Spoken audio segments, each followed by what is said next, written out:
Welcome back, everybody, to another Purpose Served podcast episode. I'm your host, Darren Wingfield, and today I have an amazing guest on here. Now, just to give you guys a little backstory, a couple of weeks ago, me and my friends went to, I believe, Hook Hall to Pancakes and Booze to just go see different people and the different arts that they made. And for me, my friends are into art. I'm just into people who just create things and just anything in general. You know, for me, that inspires me to look at what brings people meaning to their life and create meaningful work. And just being at Hook Hall and being in that environment are all different types of people. Syahidah Osman was one of those people that I ran into, and I looked at one of her works. As you guys can see, one of the line drawings that she has back there, it was one of them with two people looking at each other, and they didn't have their eyes. And at the top, you could kind of see like a structure of a brain.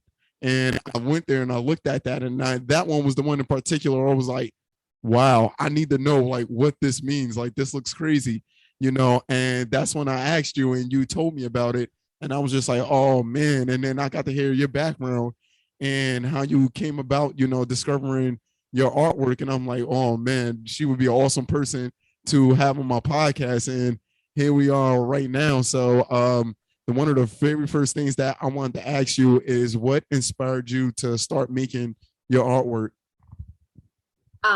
Well, I think art has always been my main expression for what I think and how I feel about things. And it's like an urge that needs to be released.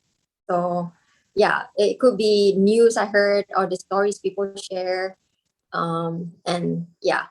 So pretty much this is, I got a similar answer from different artists that I talked to. Are you inspired by, you know, just pretty much anything that you can see with like your naked eye, like going outside, seeing the environment, being in a store, whatever you see on TV? When are those flashes of inspiration hit? Yeah, so I mean, so when you asked me that question, I was trying to recall when was the first time, and I would say my first memory of like having this urge to draw was when I was very young and living in a village, and it was after I was attacked by a bunch of geese. So I think that was my I think drawing was an action that I'm trying to cage that anger and that shock and sadness, because I thought they were friendly because they passed by my house every morning, and so I was like, I'm gonna approach you and whoa, you attacked me. So I think like trying not being able to, maybe like writing is not my expression, like drawing it helps me. So where did you grow up? I grew up in Singapore. It's a small island city. But it's like any big city like New York or Hong Kong. It's very compact. Yeah, I grew up there, but early on, it's very rural. It's very we use the word kampong because it's like a small village when it's not built up yet. But of course now things have changed. Like I don't know whether you of Singapore. Yeah, so it's completely different now than how it was when you grew up there. So yeah. When was the last time you've been to Singapore? The last time was April 2019. So we were en route to moving back to States. I went back to visit my family and my eldest son. And I'm so glad I did it because now I can't go back. I mean, I can, but I'll be quarantined for 2 weeks in a hotel, which to me doesn't make sense. Yeah, at the moment. What would you say is the difference between being here and Singapore? When you came over here, did you experience like a culture shock when you came here? Like it was hard to get used to? Well, I don't think the culture shock was very vast because American culture, you know, we get it in Singapore through Hollywood. We watch American movies, like when it goes deeper down on into like what right now what you're going through with like BLM and how the political system, that's completely different, right? So that's definitely a learning curve for me. It's it's different. Yeah, but like in terms of cultural, like whatever Hollywood has to offer, we kind of were But you're aware of, updated. but we're not like totally culture shock in regards to that. But Singapore is we do 76% of Singaporeans are Chinese, and then we have the minorities, which are the Malays, 15%, and then 7% are Indians. So Oh wow. they are made up of those three ethnic races. So and then but we don't have this how do you say it, racial tension, because I think we started very young in school. We are taught moral and civic lessons, and it's just we celebrate all the holy days of the different religion and whatever race, whatever celebration they have. So you So it's know, no real, you guys aren't real like taught separation, looking mhm, at like each other like we're different in some sort of way. You guys are yeah, all like being taught that yeah, we are there's taught a like we could be like I'm Malay.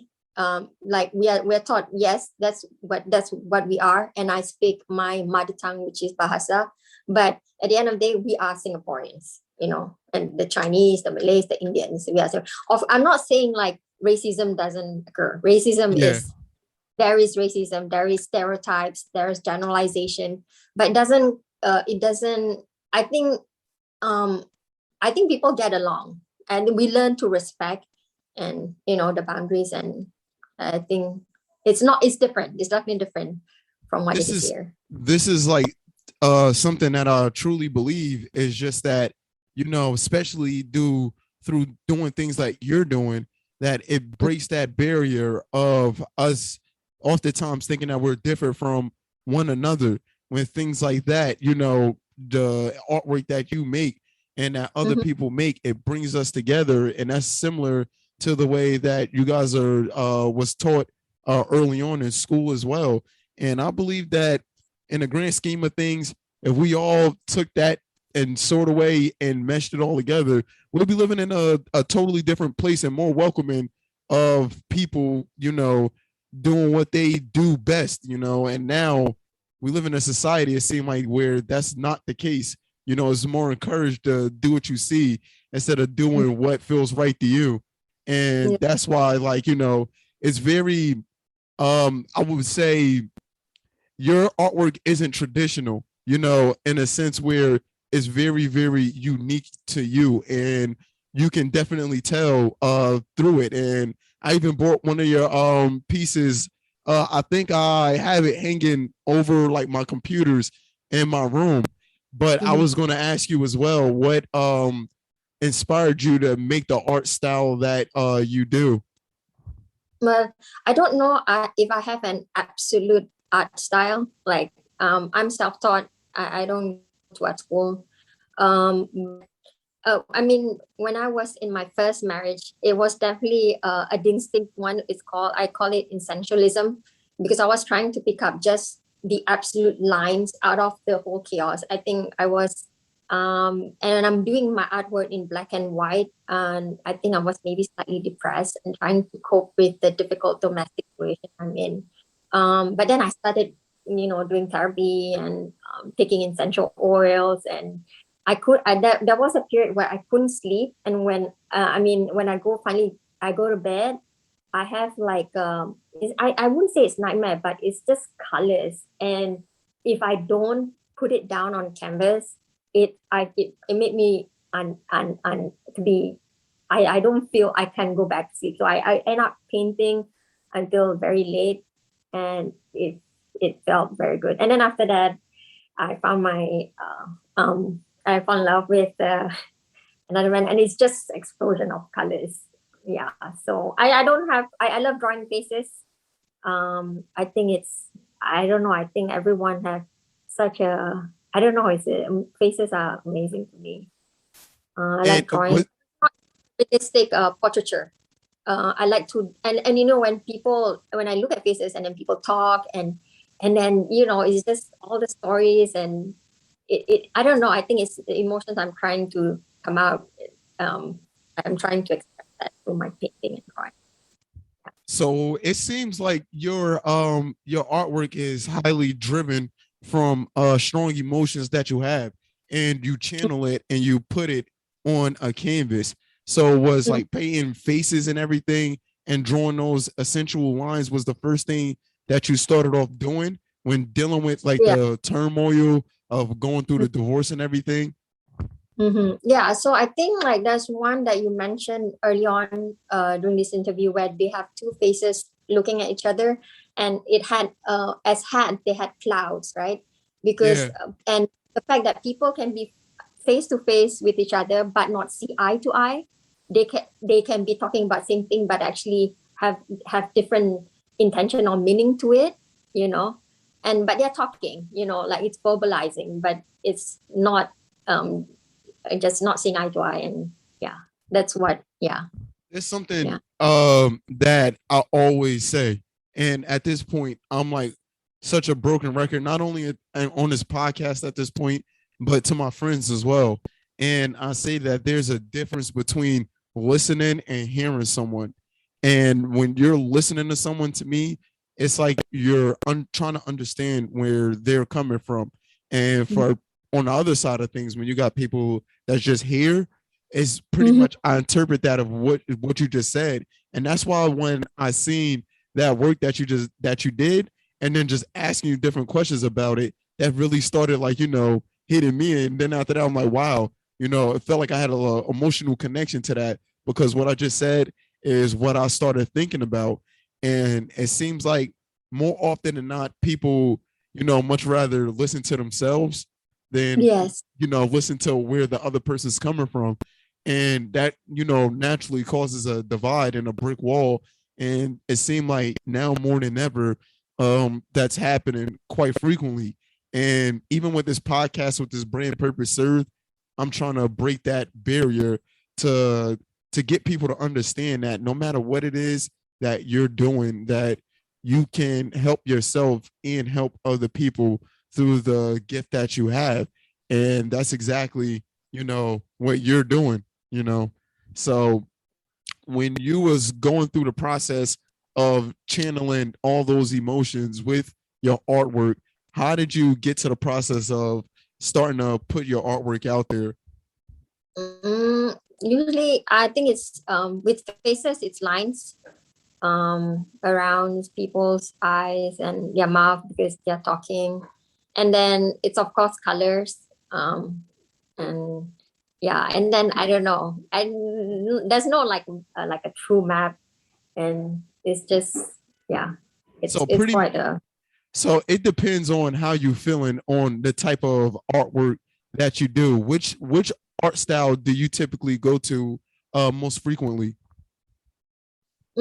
So right now, I wouldn't say I have ceased doing my black and white, but I'm now I'm very into colors. I'm just there's so many colors. So yeah, What and I what love is maps. what are your favorite colors to work with?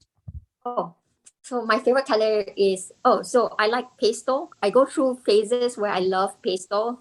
And it's funny, I read somewhere that pastel is actually heart opener. So it opens up the heart. And like if I mean some therapies who do do color therapy healing, um they said um pastel colors are when people like caged up and they're very repressed and they're not opening up, like pastel color, they are more drawn to pastel colors. And yeah, I mean, I do have strong pieces where I go through like primary colors with green and red.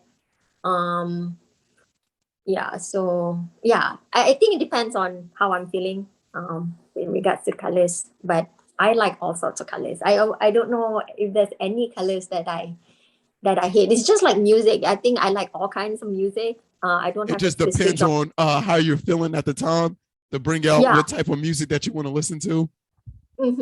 Yeah. So yeah, I'm not I don't have any specific. I mean, it's just what phase I'm going through and what I'm feeling and thinking at the moment. Yeah. All right. So the next question that I did want to ask you, because I remember you speaking on how being a mom changed like your artwork, and I was going to ask you on the podcast on this as well, and also how you're able to juggle, motherhood and also being an artist as well. So I did mention that to you, like it was difficult. And then I read your question again and I look at my artwork. I realized like my artwork don't change because I'm a mom, because I am still who I am.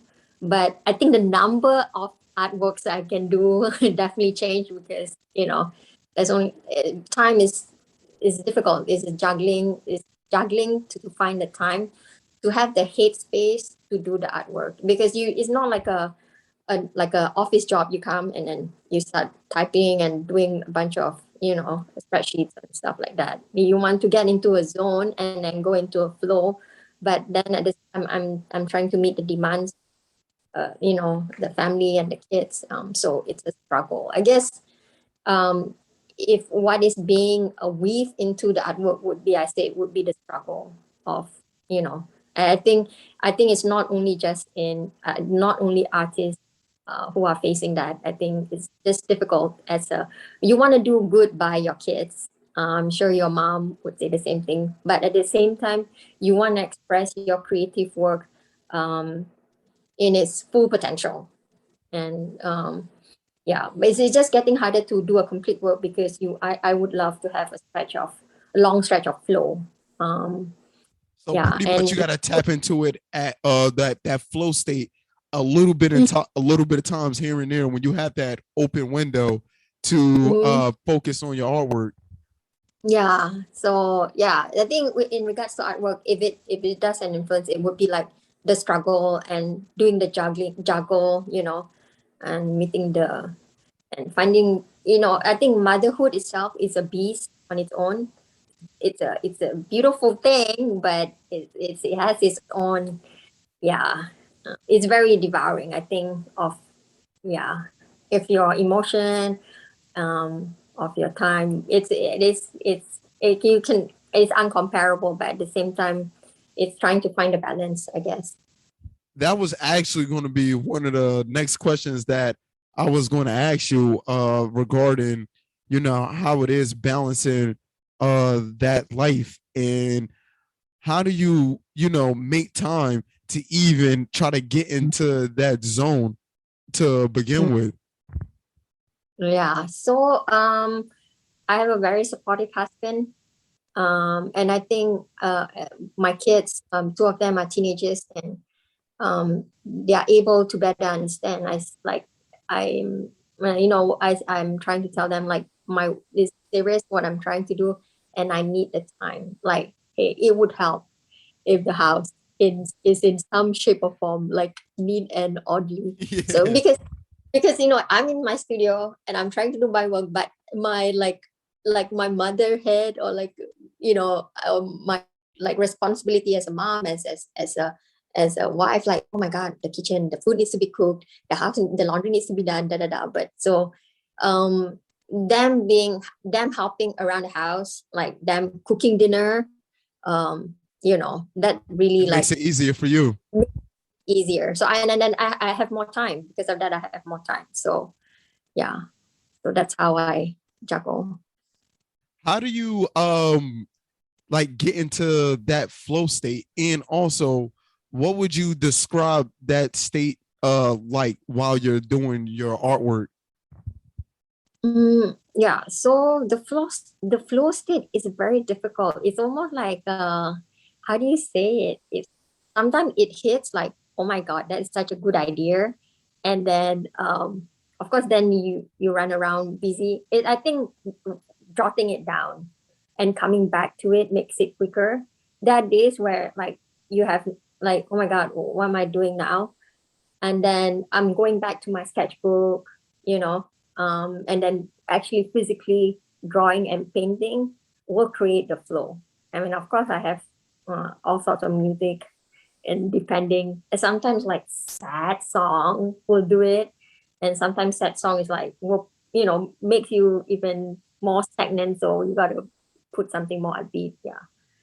Yeah, but I think like I think most artists, like you got to be you cannot wait for inspiration. You got to be doing it, and then things will flow its way out. And of course then there's editing, it's like, oh my god, what am I doing, this is crap, and then you gotta chuck it, and then and sometimes you keep only 10% of what you done, and sometimes it's the idea is so brilliant, you keep the whole thing.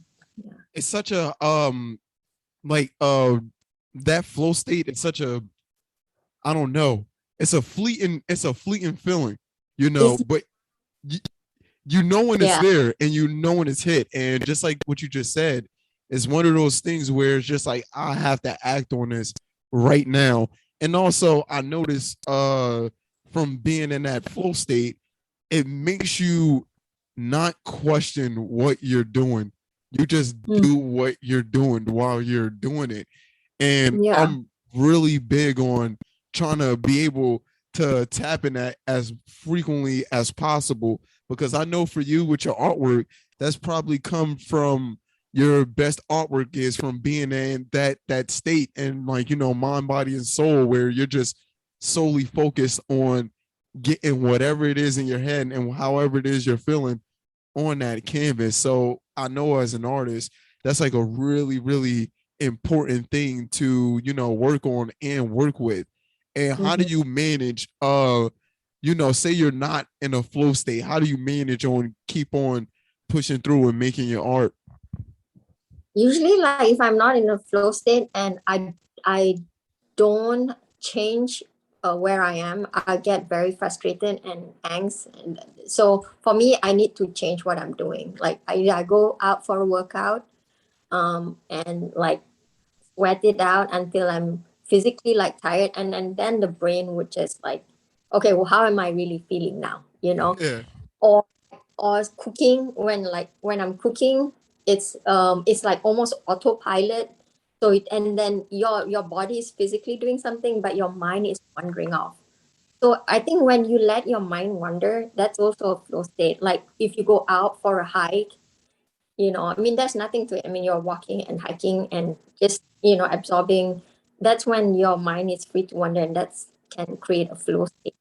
Yeah, but flow state, like you say, is very precious. If you are like if I'm in midst of painting or drawing, and you kind of know, like, hey, this is a flow state because I'm like going, like, this is good. If I have like, if I'm doing it, and I know I also have a very tight schedule because I'm working full time somewhere else, and I know I have to pick up my kids or I have da da da. Like if I know, like for example, hey, I need to finish by 1 o'clock because I want to hit the grocery store, but I'm in a flow state, I would forego the grocery store because you can always do it. Right?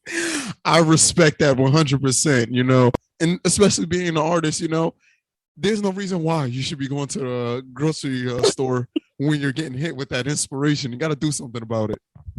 Yeah, it is very precious. So I would like, if like people think, oh yeah, another thing about being a mom, and I don't know whether if you're not have kids or whatever, guilty, like, hey, I could be doing something more utilitarian around the house, more purposeful, and then so the guilt will set in. I'm slowly learning not to feel guilty about, or feeling like, oh my god, this is self-indulgent, like doing my painting and drawing instead of ironing or cooking or whatever, right?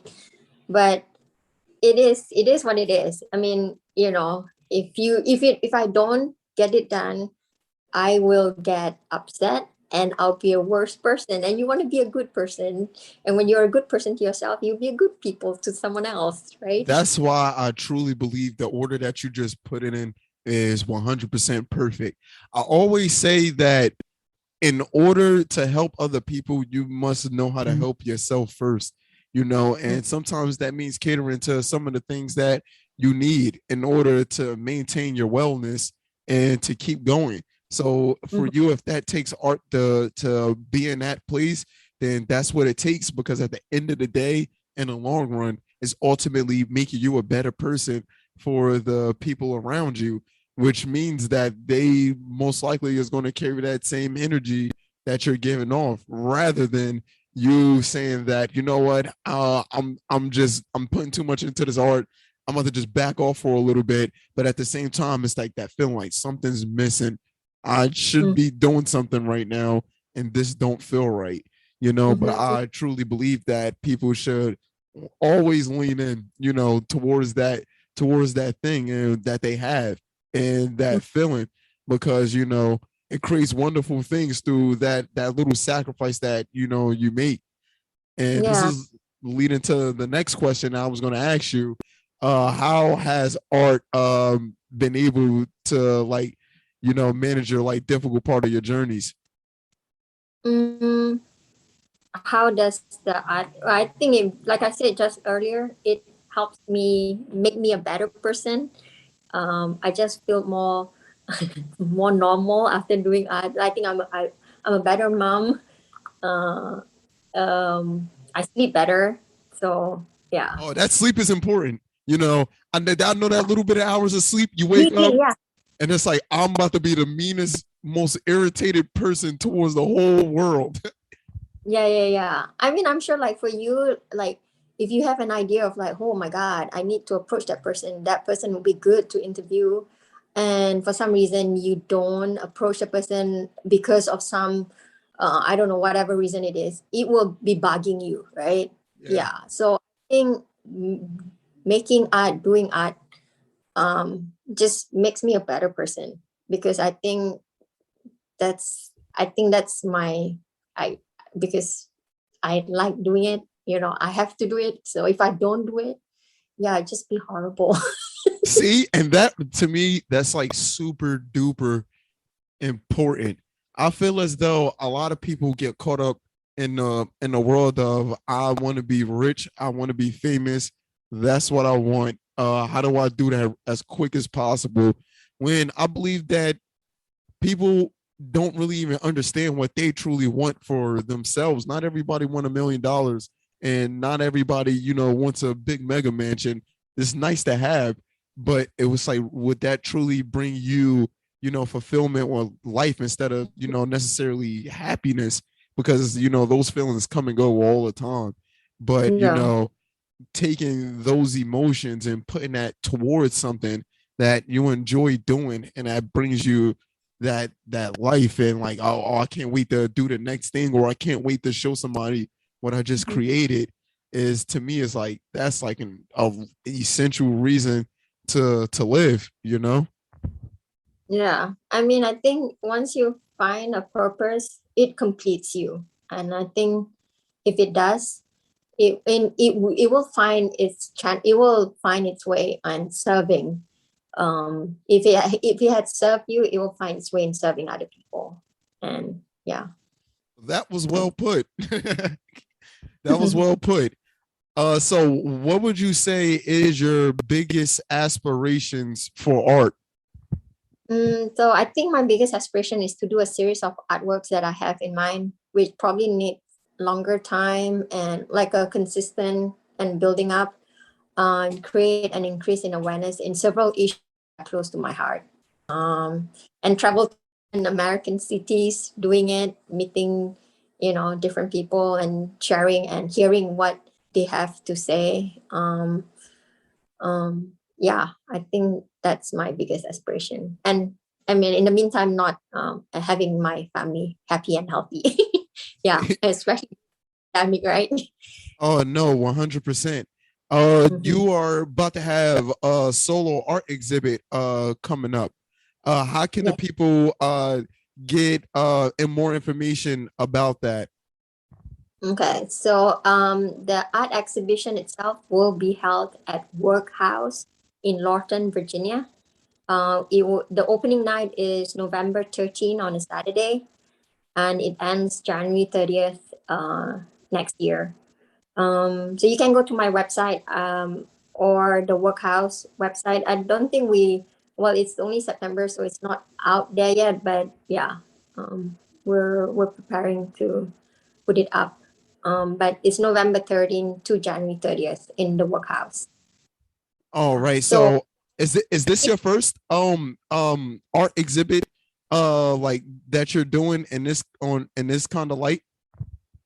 I think it's the first one in Virginia. In Virginia, yeah. I've done one in Lawrence, Kansas. I've done several in Japan and in Singapore and Kuala Lumpur. But it's the first time in Virginia, so I'm excited. And this is Wow. especially like being like super quiet over the COVID period. So I'm excited about it. That's Yeah. very exciting. That's even exciting. I know Japan was like awesome when you was like, displaying your stuff out there. That's kind of cool. How was that experience? Yeah, so yeah, I think I'm more cultural. I don't know whether I'm more cultural shock, but we were in Okinawa, Japan, which is an island off the mainland of Japan. So it's a very beautiful, beautiful country, and people are just very nice and polite. Oh man, Um, I know you got crazy amount of inspiration being out there. yeah, it is. It is. Yeah, I think I started like the colors over there, like all the crazy colors. Yeah, I definitely started. Yeah, that and falling in love. Yeah, So that's yeah. where you met your husband now in Japan. No, we met each other in Kuala Lumpur. But yeah, I would say our honeymoon period is in our Japan. But the island itself is beautiful, and I hope you get a chance to go there. You would totally understand why Oh, it's. definitely. Like Japan is up there, like on my list. Like I'm definitely I got a couple of things to cross off my bucket list, Mhm, and Japan is being one of them. I just like experiencing, different cultures, especially for the first time, and taking it all in. It's like it's real awe to see that people have a certain way of life that's different from where you came from, but they're not different at all from you mhm. individually, which is like to me is like the most craziest thing ever. Yeah, I mean, when you're learning some about something and appreciating, it brings out, the crazy enthusiasm. It like if you think you're alive, you get more alive. I think that's the amazing thing about traveling. And there was one time I remember going to an island. It was so beautiful, and I was trying to take photos. And I look at my camera and I look at the real thing. I was like, this is a waste of time. It's not going to capture it. It was crazy. See that Yeah. I oftentimes get caught up in like what you just said, where I don't take pictures because I'm so caught up in just Mm-hmm. like what's around me. And sometimes when I do take pictures, it's just like ain't really doing any justice to what my actual eyes was seeing. And I don't know. I tend to, as time goes on, I'm tend to pull my phone out less and less. But it's a bad thing because I'm like, all right, all of these memories are just in my head. I can't even, physically see them. So I need to get better with taking pictures when I travel and everything. Yeah, but when you're doing that, you're absolutely like absorbing it, because you're not busy capturing it. It's absorbing. It just becomes you, and maybe you will find a different way of expressing what you've seen, and how it make you feel. And maybe for you, it's through words and sharing it through stories with other people. Yeah, I do find myself sometimes like this is so amazing, or like this music is like so cool, like I'm not videoing, I'm like I need to be just like just I went to recently to an Alanis Morissette concert, and I was like, oh my god, like I'm enjoying this, I'm not gonna video this, like, yeah, so yeah. That's like to me, doing things like that and embodying whatever it is that you're experiencing as like one of the best feelings as a human being to do is just like to immerse yourself in like what you just said, the music that you listen into or the activity that you're doing. Those are like the key ingredients to even tap into the flow state, Yeah, yeah. and get that creativity going. Yeah, I think definitely, I think different activities will, once you're deep enough in it, you will be in a flow. Just like when if I'm doing my workout, like if I have a bunch of stuff like I'm going through, once I'm doing it, like I don't actually socialize in the gym because of that, because I'm in the flow, and I like, to finish off and just like hitting it, you know. to work out. Yeah. All of these things is like crazy universal, which that's like I try to, especially on this podcast, to get people to understand is just that whatever it is that you're doing, no matter what walk it is in your life, you can apply these same things. And it don't even have to be necessarily on a real serious magnitude, even though I can't take it there sometimes with this podcast because how serious and focused that I can be. But at the same time is variations of that you can just simply practice and being mindful about certain activities that you're doing, and it really do help create a positive mindset towards being creative and doing the things that you truly want to do instead of like ignoring it. It makes it harder to be able to tap in and do the things that you want to do. It's best that you lean in and just do whatever it is that your mind is trying to get you to do, like that's trying to force you to do. Yeah, like I think there's so many things we can do instead of like escaping, like doing the activities that we are passionate about, and then things will lead from there. Yeah. Not honest truth. So we reached the end of the podcast episode. So how can the people reach out to you and see your artwork? Oh, okay. So I have a website you can go to. It's SyahidaHosman.com, or my Instagram. It's spelled differently. It's XIAHIDA, or my Facebook page, Syahidah Osman Arts. But yeah, if you guys have a calendar, mark an X for November 13, and I'm on a lookout for musician to perform for the opening because I love music for the opening. And I'm excited, and I'm looking forward to see you too. All right, so I will be putting everything that you just said in the description below. So please, people, go check out her artwork. Go check out her website. She even has some of her artwork on Instagram, and also will be. What was that? I'm sorry. On Etsy. So I just started, so you can actually buy the prints. There is one painting that I did, and I put it on a sports bra. So if you're into sportswear, right now I'm offering only just one of the design, but it's on my Etsy page, and it's under Syahidah Osman. Yeah. All right, that's perfect. I'm gonna be putting all of that for you in the description for everybody that's watching and everybody that's listening. And Syahidah, thank you so much for being on the podcast. Thank you for serving your purpose. Everybody do so as well. And love you all for listening. Love you all for tuning in. And you guys have a good one. Thank you. Thank you.